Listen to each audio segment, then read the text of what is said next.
समुद्र मंथन का प्रभाव। रावण और अमृत कलश भारतीय पौराणिक कथाओं में समुद्र मंथन का प्रसंग एक अद्भुत और विशाल घटना के रूप में वर्णित है। इस प्रक्रिया में देवता और असुरों ने अमृत और अन्य दिव्य वस्तुओं की प्राप्ति के लिए सागर का मंथन किया। इसे भारतीय संस्कृति में न केवल एक ऐतिहासिक घटना के रूप में देखा जाता है, बल्कि इससे गहरे आध्यात्मिक और नैतिक संदेश भी मिलते हैं। समुद्र मंथन की पृष्ठभूमि। समुद्र मंथन के लिए मंदराचल पर्वत को मथनी और नाग वासुकी को रस्सी बनाया गया।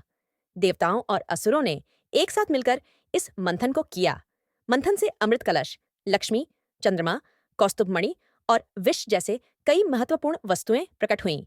अमृत कलश, अमृता का पात्र, देवताओं और असुरों दोनों के लिए विशेष रूप से महत्वपूर्ण था, क्योंकि यह अमृता प्रदान करने वाला था।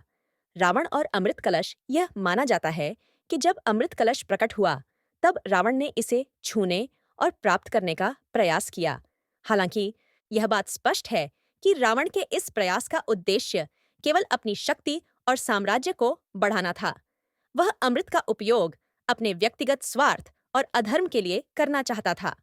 रावण का यह प्रयास विफल हो गया, क्योंकि देवताओं और अरशियों की शक्ति और तपस्या ने इसे रोक दिया।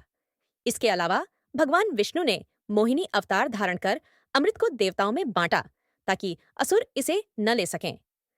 समुद्र मंथन से शिक्षा। समुद्र मंथन की घटना हमें यह सिखाती है कि जीवन में विष और अमृत दोनों का महत्व है।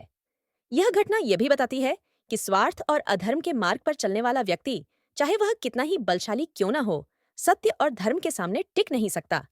रावण की विफलता इसका प्रमुख उदाहरण है। निष्कर्ष। रावण जैसे शक्तिशाली व्यक्ति का अमृत कलश को प्राप्त करने में असफल रहना इस बात का प्रमाण है कि शक्ति और ज्ञान का उपयोग यदि धर्म और सत्य के लिए न किया जाए तो उसका कोई मूल्य नहीं।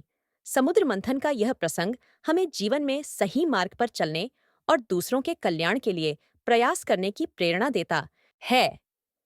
इस पौराणिक कथा का हर पहलू हमें अपने जीवन में सच्चाई और भक्ति का मार्ग अपनाने का संदेश देता है।